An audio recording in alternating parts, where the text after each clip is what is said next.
नमस्कार, आप देख रहे हैं क्राइम तक। मैं हूं अश्विनी सिंह। उड़ीसा में जिस तरह से कीट यूनिवर्सिटी में एक नेपाली लड़की ने खुद से ही अपनी जान दे दी, ये मामला लगातार तूल पकड़ा हुआ है। इसी को लेकर आपको बताते हैं कि आखिर इस केस को लेकर ताज़ा अपडेट क्या है। और आईआरओ के पास जिस तरह से लड़की कंप्लेन कराने गई थी, उसमें बाकायदा उसने एक स्टेटमेंट दिया था जिसमें कहा था कि इससे ज़्यादा मैं नहीं सह सकती। इसके बावजूद वहाँ पर कोई एक्शन नहीं होता और आखिरकार थक हार कर वो लड़की जान दे देती है। इस केस में ताज़ा अपडेट क्या है, लेकर चलते हैं प्रिवेश के पास और जानेंगे कि आखिर इस केस को लेकर अभी नए अपडेट्स क्या है। जो सबसे इम्पॉर्टेंट चीज़ है जो आपने बताया कि आयरो को उसने कंप्लेंट की थी, तो इसी को लेकर उनके पिता का जो दूसरा बयान है वो सामने आया। उनके पिता ने कहा कि हमारे पेरेंट्स के रिकॉर्ड जो है वो कॉलेज के पास होते हैं। जब मेरी बेटी के साथ इतना कुछ हो रहा था तो क्या उन्होंने ज़रूरत नहीं समझी कि हमें इन्फॉर्म किया जाए। और कॉलेज का तो ये दायित्व तो बनता ही है कि उनका बच्चा अगर किसी मेंटल ट्रॉमा, कोई परेशानी ऐसा झेल रहा है जो वो अपने पेरेंट्स से शेयर नहीं कर सकता, अगर कॉलेज उससे डील नहीं कर पा रही, तो कॉलेज को ये होता है कि बताए भाई, बिल्कुल बताए। और यही उनका आरोप है कि अगर समय रहते हमें बताया जाता, मेरी बेटी इस परेशानी से जूझ रही है, ये सब चीज़ें उसके साथ हो रही है, तो हम शायद ट्राई करते उसे, उसकी जो दुख तकलीफ़ है उसकी समझने की कोशिश करते, उस लड़के को समझाने की कोशिश करते। अगर आप नहीं समझा पा रहे थे उसे, आपके ऊपर ऐसा क्या प्रेशर था कि आपने हमें बताया नहीं। आपके पास मेल आईडी थी, एक मेल कर देते, आपके पास हमारा कांटेक्ट डिटेल्स था, आप कांटेक्ट कर लेते, व्हाट्सएप पे आप हमें मैसेज कर देते। लेकिन कॉलेज ने ऐसा कुछ नहीं किया। अगर समय रहते कॉलेज ऐसा कुछ करता तो आज मेरी बेटी जिंदा होती। और दूसरा जो सबसे इंपॉर्टेंट है, 15 बच्चे जो वापस नेपाल गए थे, उन्होंने वहाँ जाके वहाँ के जो ऑफिसर्स हैं उनसे मिले, वहाँ के पॉलिटिशियंस से मिले, जो वहाँ के मिनिस्टर हैं, फॉरेन मिनिस्टर, उनसे मिले। उन्होंने बताया कि अब हम वापस नहीं जाना चाहते, हमारे साथ ऐसा व्यवहार किया गया है जिसे हम कभी नहीं भूल सकते। और वहाँ जो स्टूडेंट्स हैं, नेपाली स्टूडेंट जो अब भी इंडिया में, वो भी उन स्टूडेंट्स को बोल रहे कि अभी आने की ज़रूरत नहीं, अभी हालात सिर्फ दिखाने के लिए सब सही हैं। लेकिन कॉलेज उस तरह से रिस्पॉन्स नहीं दे रहा जिस तरह से होना चाहिए था। कॉलेज को जिम्मेदार ठहरा रहे हैं। मैं सिर्फ एक चीज़ जानना चाहता हूँ अश्विनी, क्या लड़की अगर परेशान हो रही है, उसको टॉर्चर किया जा रहा है, बार बार ये कहा जा रहा है कि भाई उसको वो लड़का परेशान कर रहा था, क्या उसकी जिम्मेदारी नहीं बनती थी कि वो जाकर अपने परिवार को बताए? क्या वो कॉलेज एडमिनिस्ट्रेशन, ठीक है नहीं सुन रहा है, एक मिनट, वो नहीं सुन रहा है कॉलेज एडमिनिस्ट्रेशन, तो वो अपने परिवार को बता सकती थी? उसको ये स्टेप उठाने की जो नौबत आई, देखिए मैं यहाँ ये नहीं बोलना चाह रहा कि उसने ये कानून के हिसाब से बिल्कुल गलत है, कोई ये स्टेप नहीं उठाएगा। हम भी चाहते हैं कोई इस तरह का स्टेप ना उठाए। अगर उसने उठाया, परेशान थी, अपनी फैमिली से बताती, उनको यहाँ तक लाती। तो आप ये कह रहे हैं कि लड़के ने जो उसके साथ किया, जो भी कुछ था, तो वो ठीक था? मैं ये नहीं कह रहा, मैं लेकिन ये जरूर कह रहा हूँ कि कोई भी इस तरह का स्टेप उठाना बिल्कुल एक्सेप्टेबल नहीं है। बीइंग ए गर्ल, आपको क्या लगता है इतना आसान था वो बिल्कुल लड़की को आसान एक नहीं पेरेंट्स होता। को आप बताना, अपने दोस्तों को पेरेंट्स को बताना? ऐसी चीजें बहुत जल्द नहीं बता पाते हैं। उस लड़की को ये लगा होगा कि शायद वो अपनी फैमिली को बता देगी, लेकिन लड़की ने, मेरी बात सुनिए पहले, लड़की ने वहाँ पर वीसी को भी बताया था कि जैसा कि अश्विनी ने शुरुआत की कि मेरे साथ गलत हो रहा है, तो वीसी क्या किसी के माँ बाप नहीं है या उनकी जिम्मेदारी नहीं है कि उनके स्टूडेंट्स के साथ क्या हो रहा है वो कोई एक्शन नहीं ले सकते थे? उसने बताया अपने वीसी को कि मेरे साथ क्या हो रहा है, ये लड़का क्या कर रहा है, या मैं कितने टॉक्सिक रिलेशन में हूँ। तो उस वक्त ये स्टेप उठाना चाहिए था। पेरेंट्स से पहले वो जिस जगह पर रह रही है, यूनिवर्सिटी में रह रही है, उनका हक था। मैं यूनिवर्सिटी ने स्टेप नहीं उठाया, लेकिन क्या उसके बाद आप अपने परिवार को नहीं बताएंगे? अगर आपके साथ ये तकलीफ होती, आप क्या करती? मुझे आप इसका जवाब दीजिए। मुझे इसका जवाब मैं देना चाहता हूँ। चिराग जी, बहुत देखिए, हमारे इंडिया की सोसाइटी ऐसी है कि अगर कोई अपने बच्चों को पढ़ने भेज रहा है तो ये कभी उसके पेरेंट एक्सेप्ट नहीं करेंगे। वो बोलेंगे पापा मेरा यहाँ कोई बॉयफ्रेंड बना, मैं उसके साथ ऐसे ऐसे थी, अब वो मुझे मेरे साथ ऐसे कर रहा है। बिल्कुल नहीं करेंगे। कोई वो, हमारी हाँ, वो सोचेगा, सुनिए एक मिनट धैर्य से, कि वो फिर तुरंत बच्चा ये सोचेगा, पापा मम्मी तो यही सोचेंगे यार मैंने तो पढ़ने के लिए भेजा, वहाँ जाके ये क्या कर रही है। क्योंकि हर पेरेंट्स अपने बच्चे को वहाँ इश्कबाजी करने तो नहीं भेजते। अच्छी बात हाँ, आपने। बिल्कुल। सवाल का जवाब दीजिए कि ये जो स्टेप उठाया, अब पेरेंट्स को कैसा फील हो रहा है? अरे लेकिन वो देखिए, सबकी एज क्राइटेरिया है ना। वो नई कॉलेज में गई है, अब उसे नहीं पता ना वो जिस लड़के पे वो ट्रस्ट कर रही है वो लड़का वैसा है नहीं है। वो इस चीज को गलत बोला गया नहीं बोला गया? प्रवेश, मुझे साफ साफ एक लाइन में बताइए, क्या आप इस चीज को एक्सेप्ट करना चाह रहे हैं? नहीं, इस पर मैं एक सवाल आपसे पूछूंगी। आपने जैसे बोला कि ये लड़की को उसके परिवार वालों को बताना चाहिए था, आप भी देख रहे हैं, दर्शक भी देख रहे हैं कि ये खबर आए 16 फरवरी को इंसिडेंट होता है, उसके बाद से तमाम खबरें आई हैं, सभी को पता है, पुलिस एडमिनिस्ट्रेशन को पता है, कीट वालों को पता है। अब तक में आपको क्या लगता है कि कार्रवाई सही तरीके से हो रही है? सबको पता चल गया है ना, चाहे परिवार हो, चाहे फ्रेंड्स हो, चाहे यूनिवर्सिटी हो, सबको पता है कार्रवाई किस उस पे गई है। अब तो जो भी कार्रवाई हो, बच्ची तो चली गई, अब तो कार्रवाई जो भी होगी उससे आपका और मेरा इतना ज्यादा सरोकार नहीं जितना परिवार का है। परिवार को न्याय चाहिए, वो मिल जाएगा। लेकिन आप ये सोचिए, परिवार के घर से एक बच्ची चली गई, क्यों? क्योंकि कम्युनिकेशन नहीं था। क्यों? क्योंकि प्रवेश की बात है। लेकिन इसमें गलतियां थी। क्या क्या आपकी लाइफ में कुछ ऐसी चीजें होती होंगी जो आप नहीं शेयर कर पाते होंगे, नहीं बता पाते होंगे? इसका मतलब ये तो नहीं है कि आप गलत हो गए, रही होंगी ना तो आपकी मैं अपने जिंदगी में friend से कुछ बताता हूँ चीज़। सारी चीजें। मैं अपने तो उसके किसी से दोस्तों को भी discuss- पता था, ये उसके केस क्या है? दोस्तों को भी अच्छा, पता चिराग था। जी, आप इसको जस्टिफाई कर रहे हो बिल्कुल कर रहे हैं। कि कोई आप एक सेकंड, तमाम चीजें नहीं एक बता सेकंड, पाते, दीपिका कुछ जी, चीजें दीपिका, आप मान मैं रहा हूँ, लेकिन नहीं बताने का नुकसान देख लीजिए ना क्या हुआ है। एक नुकसान देख लीजिए। वो तो नुकसान है ही अलग। एक आपकी सेकंड। उस बात पे मैं बोल रही थी कि उसने अपने पेरेंट्स को क्यों नहीं बताया, मुझे वो बताइए, वक्त अगर सही आप नहीं। परेशान होंगी, आप रो रही होंगी, घर में कोई लड़का आपको परेशान कर रहा होगा, क्या आप अपने परिवार को नहीं बताओगे कि मेरे साथ ये हो रहा है? चाहे आप गलत हो तब भी बताओगे आप। क्या हर इंसान एक जैसा होता है? क्या हर इंसान तो एक चीज मैं वही तो कहना चाह रहा हूँ, कि ये जब स्टेप किसी ने उठाया है तो ये तो कानून में भी इसका प्रावधान ये भी कहा गया है कि कानूनन ठीक नहीं है। कोई इस चीज को एक्सेप्ट करता है क्या? नहीं। क्यों कानून में ऐसा क्यों कहा यहाँ गया मैं है? आपको टोकूंगी। आपने मेंटल स्टेबिलिटी की अगर मैं बात करूँ कि जिस लेवल से वो लड़की वहाँ गुजर रही थी, आप और हमें नहीं पता है। सेकेंडरी, वहाँ पे जिस तरह से प्रोटेस्ट हो रहा है, तो कीट वालों की भी गलतियाँ थी वहाँ पे। तो Naturally- कीट वालों ने दबाने की कोशिश की, Naturally- चीजें सामने आने के बावजूद भी वो दबाया ही जा रहा था। और इसके साथ ही आपको बता दें कि हाल ही में एक चैनल को उन्होंने इंटरव्यू दिया जिसमें लड़के ने आरोप लगाया है कि कीट में ऐसा पहला मामला नहीं है, 25 से 30 केसेस पहले भी हो चुके हैं। और जिस 100% तरह से वो लेवल की मतलब चेयरमैन है, वीसी जो है, वो बहुत पहुंचा हुआ इंसान है, ठीक है, ये वो बोला जा political रहा connection है है। उसका। तो आप ये सोचिए कि इस लेवल में आकर अगर वो लड़की ने 4 से 5 बार कंप्लेन किया हो और उसके बाद भी वहाँ पे कोई कार्रवाई नहीं हो रही है, थक हार कर वो क्या करेगी? आप उसे थ्रेट कर रहे हो कि तुम्हारे वीडियोस वायरल कर दिए जाएंगे, तुम्हारे फोटोज वायरल कर दिए जाएंगे, तरह तरह की गालियां, जैसे आपने ऑडियो में सुना होगा।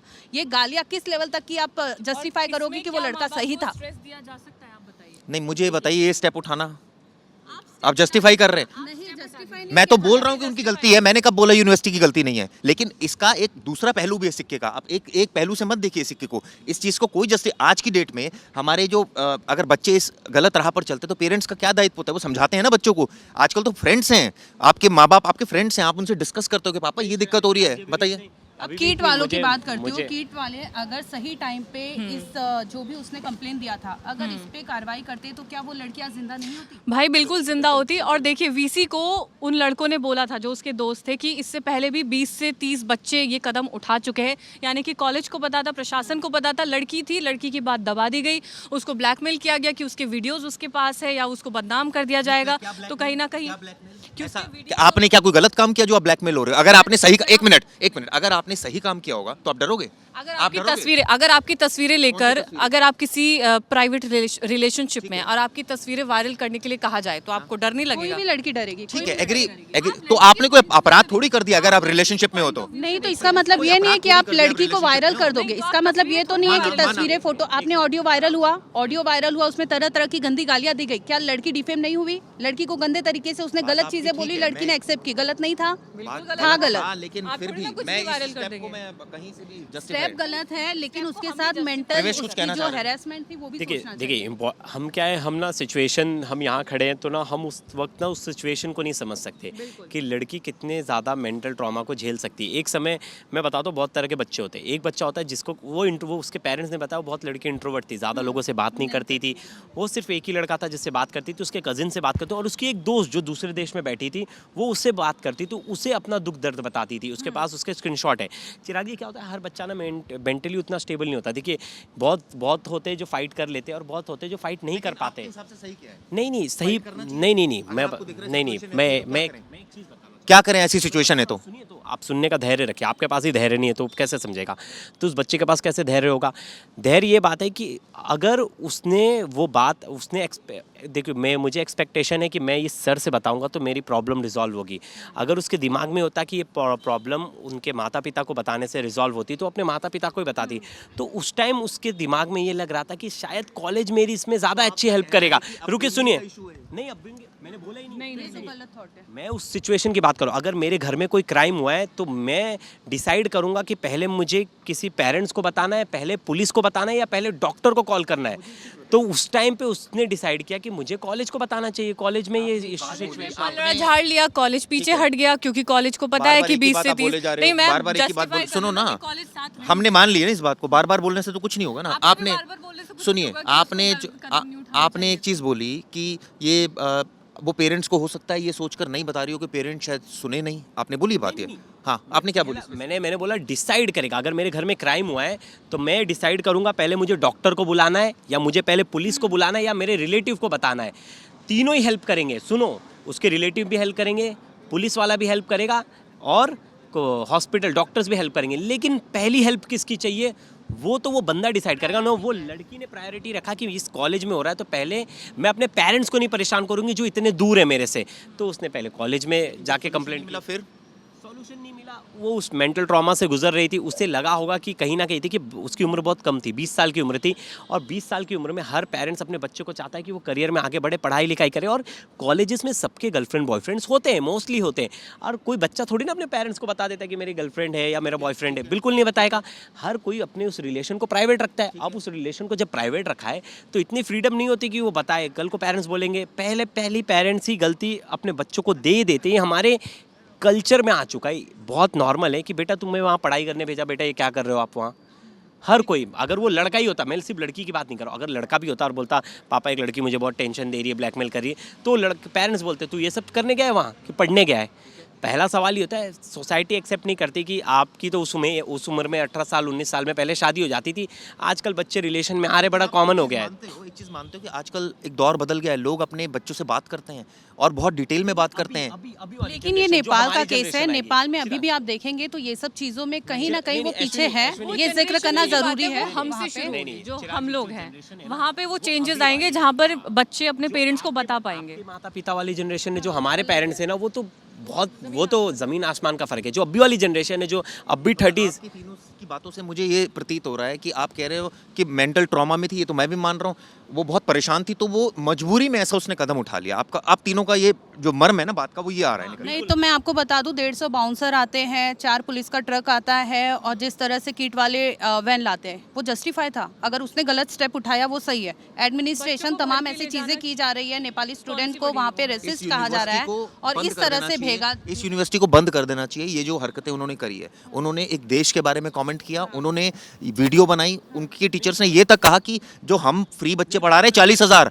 इतनी तो जीडीपी नहीं है नेपाल की। आप क्या कहना वो चाह रहे हैं? गलत था क्योंकि फी पे करके आते कर देना चाहिए। बंद तो नहीं करना चाहिए क्योंकि वहाँ और भी स्टूडेंट्स पढ़ रहे हैं जिनकी वजह से उनका भी भविष्य दांव पे लग जाएगा। लेकिन जो लोग इसमें जिम्मेवार हैं, जिन 10 लोगों को अरेस्ट किया गया है, लग रहा है आपको कि वो जो सीनियर जिन पॉलिटिशियन है, उनका जो स्कूल है वो ये है कॉलेज, उनके खिलाफ कार्रवाई होगी, क्या लगता है? सरकार ने जो बोला है वो उनके लिए बोला है जिन्होंने बच्चों के साथ मार पिटाई की है। सिर्फ उनके साथ बोला गया है कि उनके ऊपर लिया जाएगा एक्शन। इसमें बिल्कुल बहुत इंपॉर्टेंट है। इसी केस को लेकर आपको बता दें कि हाल ही में एक इंटरव्यू दिया गया है एक लड़के द्वारा जो किट यूनिवर्सिटी में पढ़ता है। उसने एक चैनल को इंटरव्यू दिया जिसमें उसने कई तरह के एलिगेशंस लगाए हैं। हालांकि उसका चेहरा और उसकी कोई भी आइडेंटिटी रिवील नहीं की गई है। आप सोच सकते हैं कि उड़ीसा में किस लेवल का दहशत है कि बच्चे कैमरे पर आकर खुद बयान नहीं कर पा रहे कि उनके साथ चीज़ें क्या हो रही है और किस लेवल का वहाँ पर चीज़ें हो रहा होगा, ये सोच के परे है। इसी केस को लेकर आपको बता दें कि जब इंटरव्यू हम पूरा सुनेंगे तो उसमें उसने कुछ चीज़ों का जिक्र किया है। एक लड़के का जिक्र किया है जिस पे एलिगेशंस लगाया गया है। लखनऊ का वो लड़का रहता है। उसी के एक फ्रेंड ने बताया है कि वो दारू पी के उस दिन नशे की हालत में उस कॉलेज पहुंचा था जहां पर प्रोटेस्ट कर रहे स्टूडेंट्स को उसने कुछ एविडेंस दिए। जो ऑडियो आपने सुना, दावा किया जा रहा है इस इंटरव्यू में कि वो ऑडियो इसी के थ्रू वायरल हुई जिसमें तरह तरह के एलिगेशंस लगाए गए थे और उस लड़की के साथ जो कुछ हुआ था वो भी सामने आता है, आपने सुना होगा। इसको लेकर दीपिका आपसे जानेंगे कि क्या कुछ आपको सही लगा कि इस केस को लेकर क्या अपडेट जो अभी आया। हाँ, जो जैसा आपने बताया कि वीसी के पास पहुंचकर वो तमाम अपने एविडेंसेस देते हैं और जो ऑडियो क्लिप वायरल हुई है इसका मतलब तो ये हुआ कि उसकी पुष्टि हो गई कि वो जो ऑडियो क्लिप थी सच्ची में लड़की को परेशान किया जा रहा था, उसको गलत अभद्र भाषा उसके साथ इस्तेमाल की जा रही थी। तो ऐसे में उन लड़कों ने ये भी बताया जो पास्ट में उस यूनिवर्सिटी में हुआ है कि ऐसा पहले भी बच्चों के साथ हो चुका है। देखिए, आमतौर पर जब लड़के या लड़कियाँ नए नए जाते हैं यूनिवर्सिटी में तो रिलेशनशिप आम बात है, हो जाता है।